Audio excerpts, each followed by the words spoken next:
Assalamu alaikum. Hello everyone, welcome back to my another video. In this video, how to outline text in Photoshop with no fill. I already typing this text and press Ctrl T for resize, hold Shift for fix size.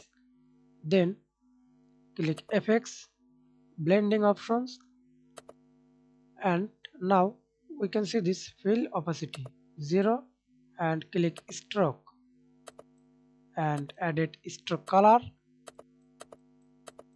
You can change any color. Okay, I use this stroke color. Increase the size for stroke.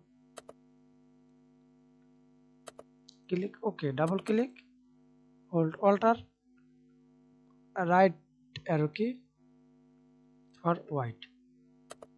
Thanks for watching video.